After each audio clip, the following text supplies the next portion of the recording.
Multinational company में नौकरी करने वाली एक लड़की को एक अच्छा खासा ऑफर मिलता है और वो उस ऑफर को प्राप्त करने के लिए सीधा दिल्ली पहुंच जाती है। दिल्ली में अपना इंटरव्यू देने के लिए लाइन में लगी हुई थी, तभी उसके पास एक चपरासी आता है और आकर के कहता है कि मैडम आप चाय लेंगे या कॉफी। तभी वो लड़की उसकी तरफ देखती है और देख करके कहती है कि तुम्हें क्या पसंद है, चाय पीते हो या कॉफी। तभी जो जो भी चीज अच्छे बनाते हो वह मेरे लिए लेकर के आओ। वो कहता है कि मैडम आपको जो पसंद है आप मुझे बताइए, मैं कोशिश करूंगा कि वही चीज अच्छे से बना करके लेकर के आऊं। वो कहती है कि ठीक है, तब चाय लेकर के आओ, थोड़ी सी कलक लेकर के आना, मुझे तो डर भी लग रहा है, पता नहीं इंटरव्यू में मुझसे किस किस तरह के सवाल पूछे जाएंगे। तभी वो चपरासी वहां से चले जाता है और कुछ देर के बाद वो चाय लेकर के आता है, मैडम को देता है। मैडम चाय पी रही थी और अपनी बारी का इंतजार कर रही थी। जैसे ही उसकी बारी का नंबर आने वाला था, वो चाय खत्म हो जाती है और उसको पता ही नहीं चला। कई घंटे बीत जाते हैं, लगभग 12 से 15 घंटे बीतने के बाद जब उस लड़की को होश आता है, और जब होश आता है तो वो एक बिस्तर पर पड़ी हुई थी। उसके तन पर एक भी कपड़ा नहीं था। उसकी आंखें जो खुली तो वो देख रही है कि सामने एक बुजुर्ग व्यक्ति है, जो उसके शरीर पर भी एक भी कपड़ा नहीं है, और वह उस बुजुर्ग व्यक्ति उसके शरीर के साथ खेलने की कोशिश कर रहा था। लेकिन उसकी शरीर में इतनी ताकत नहीं थी कि वो विरोध कर सके, उसके जुबान में इतनी जान नहीं बची थी क्योंकि जिससे कि वो आवाज निकाल सके, क्योंकि उसको चाय के अंदर कुछ ऐसी चीज मिला करके दे दी गई थी जिससे उसके शरीर की जो ताकत थी वो कहीं ना कहीं कमजोर हो चुकी थी। वो समझ नहीं पा रही थी। वो बुजुर्ग व्यक्ति वहां से जाता है, कुछ देर के बाद एक और व्यक्ति आ जाता है और उसके बाद फिर दूसरा, दूसरे के बाद तीसरा। लगातार लोगों के आने जाने का सिलसिला चल रहा था। 15 लोगों तक तो उसने गिनती की, लेकिन उसके बाद उसने गिनती करना भूल जाती है। जब उसे पूरी तरह से होश आता है तब वो पानी मांगती है, पानी नहीं मिलता है। खाना मांगती है, खाना नहीं मिलता। वो कहती है कि कम से कम तन ढकने के लिए कपड़े तो दे दो, लेकिन कपड़े भी नहीं मिलते हैं। मिलती है तो उसको सिर्फ मार पीट, मारा जाता है, पीटा जाता है बेवजह। जब भी वो बोलता, मुंह खोलता है, इस बात पर वो पीटी जाती। अब यहाँ से निकलने की तमाम कोशिशें की, लेकिन 24 घंटे किसी न किसी तरह से उसके ऊपर नजर रखी जाती थी। जब भी वो यहाँ से बाहर जाती, इस बार हर बार उसके ऊपर किसी न किसी की नजर रहती। जब यहाँ से इस बात की खबर जब बाहर जाती है, इस बात की गूंज जब राष्ट्रीय राजधानी क्षेत्र दिल्ली से बाहर जाती है, तो इस बात की खबर सिर्फ दिल्ली में ही नहीं बल्कि दिल्ली से लगे जितने भी प्रदेश होते हैं वहां तक पहुंचती है। यही नहीं, जिस प्रदेश की वो लड़की होती है उस प्रदेश के लोगों को यकीन नहीं हो रहा था कि किसी ने उसकी मजबूरी का इस तरह से फायदा उठाया है। आदाब, नमस्कार, सत श्रीकाल, मैं वसीम। आप देख रहे हैं वक्त है कहानी की एक नए एपिसोड में। आज की जो सच्ची घटना मैं आपको सुनाने जा रहा हूं, ये सच्ची घटना है राष्ट्रीय राजधानी क्षेत्र दिल्ली का। एक थाना लगता है कमला मार्केट, और इसी कमला मार्केट का एक इलाका है जीबी रोड। इसी में का एक कोठा है, कोठा नंबर 68। इसी नंबर में दरअसल यहाँ एक व्यक्ति निकलकर अपने आवास की तरफ जा रहा था, जो कि दिल्ली के करोल बाग का रहने वाला था। वो वहां से एक फोन मिलाता है और फोन मिला करके कहता है कि हेलो, मैं अपना नाम उसका नाम नहीं बता सकता, लेकिन मैं आपसे पूछना चाहता हूं कि क्या तुम उस फोन पे उन्होंने कहा कि क्या तुम यानी कि भाई बात कर रहे हो, और वो लड़का कहता है कि हाँ, मैं रानी का भाई बात कर रहा हूँ। अब आप कौन बोल रहे हो? वो कहता है कि मैं अपने बारे में कुछ नहीं बता सकता, बस इतना बता सकता हूँ कि तुम्हारी बहन जीबी रोड के कोठा नंबर 68 के अंदर है। तुम्हारी बहन ने ये मैसेज भेजा है। वो पूछता है कि तुम कैसे जानते हो? तो वो कहता है कि मैं लगभग 3-4 बार उनसे मिलने के लिए आया हूँ और तुमसे बात कर रहा हूँ, मैं बहुत शर्मिंदा हूँ। वो व्यक्ति इतना कहने के बाद अपना फोन काट देता है। उसने फोन किया था अगस्त 2019 के प्रथम सप्ताह में, और जैसे ही वो लड़का अपनी बहन के बारे में बातें सुन रहा था, वो रोते हुए, गिड़गिड़ाते हुए अपने माँ बाप के पास पहुंचता है और उनसे कहता है कि बहन की खबर मिली है, बस मुझे दिल्ली जाना है, दिल्ली जाने की परमिशन दे दो। वो लड़का यहाँ से सीधा दिल्ली जाता है। दिल्ली जाने के बाद जिस नंबर से फोन किया गया था, बस मुझे एक बार मुलाकात करवा दीजिए। करोल बाग में रहने वाला व्यक्ति उसे अपने पास बुलाता है। अपने पास बुलाने के बाद उससे जब बातचीत करते हैं, तब जाकर के, ताकि वो व्यक्ति जो भी फोन किया था वो कोलकाता का ही रहने वाला है, और जो भाई आया है वो भी कोलकाता का रहने वाला है। अब इसके बाद यहाँ से सीधा बातचीत करते हैं, और बातचीत क्योंकि उन्होंने अच्छी सी बांग्ला भाषा जो है वो आई थी, बातचीत करने के बाद वो कहता है कि जो भी कदम उठाओ सोच समझ के उठाना, क्योंकि ऐसा ना हो कि तुम्हारी बहन की जिंदगी खतरे में पड़ जाए, ऐसा ना हो कि तुम्हारी जिंदगी भी उसके साथ साथ खतरे में आ जाए। भाई बहुत देर तक सोचता रहता है, रात को सोने के बाद विचार करता है कि मुझे ही कुछ करना चाहिए। अब यहाँ से सीधा जाता है कोठा नंबर 68 में। वहां जाने के बाद वहां पर जो भी लड़कियां थी, महिलाएं थी, जो सिर्फ वेश्यावृत्ति का काम करती थी, जो धंधा करती थी, उन्होंने लड़कियों के पास जाने से पहले उन्होंने एक मैनेजर के पास जाना होता है, और मैनेजर से कहता है कि मुझे किसी से मिलना है, मुलाकात करनी है, मुझे भी किसी के साथ वक्त बिताना है, क्योंकि जो सोचकर वो यहाँ आया था, यहाँ अगर वो अपनी बहन की सारी बात बता देता तो शायद बहन को भी खतरा होता और उसके लिए भी खतरा होता।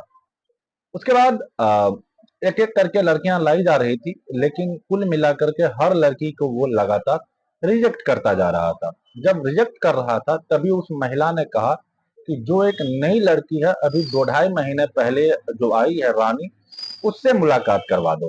पीछे से आवाज आती है कि मैडम, उसकी तो काफी डिमांड है, वो लड़की तो पहले से ही एक ग्राहक के साथ है, वो खाली होगा तभी उससे मुलाकात हो सकती है। लड़का कहता है कि अगर ऐसी बात है जिसकी डिमांड ज्यादा है तो मैं उसके लिए इंतजार कर सकता हूँ, मुझे कोई जल्दबाजी नहीं है, मैं बैठकर इंतजार कर रहा हूँ। तभी जो वहां से मैनेजर होती है वो कहती है कि उसके ज्यादा रेट लगेंगे, इसीलिए अगर उसका इंतजार करना है तो तुम्हें ज्यादा पैसे खर्च करने पड़ेंगे। वो कहता है कि मुझे कोई ऐतराज नहीं है, मैं इसका इंतजार करूंगा, जब वो खाली होगी उसका दरवाजा खुलेगा, उसके बाद तभी मैं आऊंगा। उसके बाद उसका दरवाजा खुलता है, एक ग्राहक बाहर निकलता है, और बहन जब घर से बाहर आई तो बहन और भाई की जब आपस में आमना सामना होता है, तो बहन उसे देख करके कुछ बोलने की कोशिश कर रही थी, आंखों ही आंखों में शर्माने की कोशिश कर रही थी। समझ नहीं आ रहा था बहन को कि हम करें तो क्या करें, भाई करे तो क्या करे। भाई ने तुरंत उसे देखते ही कहा कि मुझे यही लड़की चाहिए। वो सीधा लड़की को लेकर के अपने कमरे में वापस जाती है, और जैसे अंदर जाते हैं वो लड़का उसके साथ ही चला जाता है। बहन और भाई जब आपस में मिलते हैं, एक दूसरे से गले लगा करके जब वो रो रहे थे फूट फूट कर, तो आवाज बाहर तक ना आ जाए, इसीलिए उन्होंने एक दूसरे का मुंह भी बंद कर दिया, ताकि ये आवाज बाहर न चली जाए। चली गई तो शायद उसके लिए खतरा हो सकता है। वो एक निर्धारित समय सीमा जो होती है कोठा पे अंदर जाने की, उससे समय सीमा से वो ज्यादा देर तक रुकने लगता है। तभी दरवाजा बार बार खटखटाया जा रहा था कि यदि तुम बाहर नहीं निकलोगे तो सही नहीं होगा, बाहर निकलो, तुम क्या कर रहे हो, बोलो, क्या कहना है। उसके बाद वो कहते हैं कि तुम्हारी इस समय सीमा जो है वो खत्म हो चुकी है, अगर 5 मिनट से ज्यादा का समय और लिया तो तुम्हारे लिए फिर डबल चार्ज लगेगा, यानी कि जितने रुपए तुमने दिए हैं उससे ज्यादा तुम्हें देने पड़ेंगे। लड़का कहता है ठीक है, मैं इससे ज्यादा रुपए देने के लिए तैयार हूँ, लेकिन मुझे अभी कुछ वक्त और बिताना है। बहन अपनी कहानी सुनाना जब शुरू करती है तो भाई भी रोने लगता है और बहन भी रोने लगती है। दरअसल वो बताती है कि कलकत्ता की मल्टीनेशनल कंपनी में जो काम कर रही थी, इसी कंपनी में उसकी एक दोस्त है जिसका नाम है बंटी, और जब उसके साथ उनकी दोस्ती हो रही थी, ठीक ठाक दोस्ती हो चुकी थी, उसके बाद उसके सामने आए दिन वो कहने लगता है कि मैं बहुत अभागी हूँ, आज से मुझे एक अच्छी नौकरी का ऑफर मिला है, लेकिन मेरे परिवार के लोग, मेरे घर से लोग मुझे उस नौकरी के लिए जाने नहीं देगा। मैं चाहता हूँ कि आखिरकार करूँ तो क्या करूँ रानी। जब उसकी बात सुन रही थी तब वो कह रही थी कि यहाँ तुम्हें कितने पैसे मिलते हैं, तो वो बता रही थी कि लगभग 35 से 40 हजार के आसपास मिलते हैं, लेकिन दिल्ली से जो मुझे ऑफर आया है उसमें लगभग 1 लाख रुपए तो शुरुआत की रकम है, और जैसे जैसे वक्त आगे बढ़ेगा वैसे वैसे पैसे भी बढ़ने लगेंगे। रानी जब ज्योतिष्मा की बात सुन रही थी तो ज्योतिष्मा की बात सुनने के बाद उसे लगा कि क्यों ना वह नौकरी मुझे मिल जाए। उसके बाद क्योंकि रानी को भी कम पैसे मिल रहे थे, तभी जो उन्होंने कहा कि ठीक है, इस ऑफर को तुम प्राप्त कर लो और मैं फिर कभी और देखूंगी, परिवार को मनाने की कोशिश करूंगी। क्योंकि इन दोनों की दोस्ती बहुत ज्यादा गहरी हो चुकी थी। जब जब वो घर से खाना लेकर के आते थे, साथ खाना खाते थे, कुछ चाय पीनी हो, कॉफी पीना हो या कहीं बाहर घूमने जाना हो, तो ज्योतिष्मा और रानी दोनों एक के साथ एक ही साथ रहते थे। तभी वो दिल्ली की नौकरी का ऑफर था, उसे दिल्ली की नौकरी का ऑफर के लिए उन्होंने कहा कि 10 जून 2019 को रात की जगह वहां पर इंटरव्यू देना है और इसके लिए जो रमजान है, रमजान तुम्हें दिल्ली लेकर के जाएगा। रमजान कोई एक लड़का का नाम था जिसको ज्योतिषना जानती थी। उन्होंने रानी को उनसे मिलवाया, तो उसके साथ चले जाना। जब वो दिल्ली जाती है तो वहां एकदम वहां जाने के बाद उनका इंटरव्यू होता है, ठीक तरीके से जैसा उन्होंने बताया था। इंटरव्यू होने के बाद वो पहली बार इस कोठे पर आई और इसको यह जानकारी नहीं थी कि वो बहुत बुरी तरह से फंस चुकी है। 10 जून को वो इस बार रात को लगभग ये 11 जून से उनकी शुरुआत होती है। पहले दिन 15 से 20 लोग उनके साथ संबंध बनाते हैं, उसके बाद फिर वक्त आगे बढ़ता है और हर दिन क्योंकि सुंदर थी, पढ़ी लिखी थी, इसलिए ज्यादातर ग्राहक जब भी उसको देखते थे इसी का ही डिमांड किया करते थे और वो समझ नहीं रही थी कि यहाँ से निकले कैसे। वो जब भी खाना मांगती तो उसकी पिटाई होती थी, साथ ही जब उसे होश आता तो वो चिल्लाने की कोशिश करती, चीखने की कोशिश करती, तो उसे नशा का कोई इंजेक्शन दे करके उसे और उत्तेजित किया जाता था ताकि वो उत्तेजित हो सके, सिर्फ शारीरिक संबंध बनाने के लिए, शोर मचाने के लिए अब नहीं। अब लगातार उसके साथ सिलसिला ये चलता रहता है। उस पर लोगों की नजर थी, उसकी कोठी वालों तक की नजर थी ताकि यहाँ से भाग न जाए। वहीं एक ऐसी लड़की थी जो इस कोठी से बाहर जाने को उसका बिल्कुल भी अनुमति नहीं होता था। तभी एक दिन ऐसा होता है, एक व्यक्ति आता है जो कि पश्चिम बंगाल से ही रहने वाला था। उसके पास आने के बाद उससे बातचीत करती है और रानी ने उसको और ग्राहकों से जो भी कहानी थी उस को उन्होंने अपने बारे में उनको सुनाया। हालांकि वो ग्राहक उसको तवज्जो दी, उनकी बातचीत सुनी और जब शुरू की, इसलिए उस ग्राहक की आदत बन जाता है उनको उनसे। जब भी उसे मौका मिलता तभी वो उसके पास आता, उसके साथ शारीरिक संबंध बनाता। जब 3-4 बार लगातार वो एक दूसरे से ज्यादा करीब आते गए, तभी रानी ने उस व्यक्ति से डिमांड की कि तुम मेरे भाई को फोन कर सकते हो। और जैसे भी एक फोन की बात कहता, वो कहता है कि मेरे भाई को फोन कर दो कि शायद मेरी यहाँ से निकलने से मेरा कुछ चांसेस बन पाए। तभी वो लड़का कहता है कि अगर मैंने ऐसा कुछ किया तो ये लोग मुझे मार डालेंगे, मुझे नुकसान पहुंचा देंगे, इसीलिए मैं ये काम नहीं कर सकता। तभी लड़की वो रोती है, गिड़गिड़ाती है, उसके पैर पकड़ती है, कहती है कि सिर्फ एक बार मेरे भाई को फोन कर दो, हो सकता है कि मैं इस नर्क से निकल जाऊं। उसने जो वादा किया था वो वादा निभाया। अब भाई ने पूरी कहानी सुनी। कहानी सुनने के बाद यहाँ से सीधा बाहर जाता है। वो समझ नहीं रहा था कि मैं करूं तो क्या करूं, कैसे करूं। यदि पुलिस को इन लोगों से क्या पता, पुलिस को बताऊं और क्या पता पुलिस भी इन लोगों से मिली हुई हो, तो मेरी बहन कभी बाहर नहीं निकल पाएगी। इसलिए उसने उसके लिए कोलकाता से आए लड़के के लिए दिल्ली का वो हर शहर, कमला मार्केट, बिल्कुल जो एक थाना था, बिल्कुल अनजान था। उनकी यहाँ पर कोई मिलने वाला नहीं था, कोई जान पहचान का नहीं था। उसे समझ नहीं आ रहा था कि क्या करे। अगले दिन फिर वो ग्राहक बन के जाता है और डिमांड करता है कि मुझे रानी से ही मिलना है। रानी के पास जाता है, रानी से जाकर पूछता है कि रानी हमें क्या करना चाहिए, समझ नहीं आता। तब वो एक नाम बताती है, कहता है कि तुम्हें महिला आयोग के पास जाना चाहिए, वहीं की एक अध्यक्ष है स्वामी मालीवाल, उससे मुलाकात करनी चाहिए, हो सकता है कि वो तुम्हारी मदद कर दे। उस लड़के ने दूसरी मुलाकात के बाद अपनी बहन से पूरी जानकारी ली, यहाँ से निकलता है क्योंकि ये लोग अक्सर इन कोठों पर आते जाते रहते हैं और इन महिलाओं की हिफाजत के लिए कोई ना कोई कदम उठाते रहते हैं। उसने इस तरह की जो कहानी था वो किसी और के मुंह से भी सुन लिया था कि स्वामी मालीवाल उसकी काफी कुछ मदद कर सकता है। ये वहां से सीधा निकल करके जाता है दिल्ली महिला आयोग में और वहां जाने के बाद उसको एक डीसीडब्ल्यू यानी कि दिल्ली कमीशन पर वुमेन उसकी एक सदस्य मिलती है, मेंबर मिलती है, जिसका नाम था किरण नेगी। किरण नेगी को वह लड़का अपनी बहन रानी की पूरी कहानी बयां करता है। रानी दरअसल काल्पनिक नाम है, असली नाम उनका हम ले नहीं सकते हैं। जब किरण नेगी के पास जाता है और जाने के बाद पूरी कहानी बयां करता है, तो उसकी बहन मल्टीनेशनल कंपनी में काम करती थी और उसको एक अच्छा ऑफर दिया गया था कि तुम दिल्ली में जाओगे तो तुम्हें अच्छी खासी नौकरी मिल जाएगी। इसीलिए जब तुम यहाँ से आई हो तो उनको सीधा कोठे पर पहुंचा दिया जाता है। दो ढाई महीने से लगातार उनका शोषण हो रहा है। उसको साथ न जाने कितने लोग गंदा घिनौना कृत्य करते आए हैं। तभी वो कहते हैं कि मैं अपनी जो अध्यक्ष है उनसे बात करती हूँ। तभी किरण नेगी ने स्वामी मालीवाल से बातचीत की और मालीवाल से कहा कि ऐसा ऐसा मसला है, जो कि भाई है वो मेरे पास बैठा हुआ है।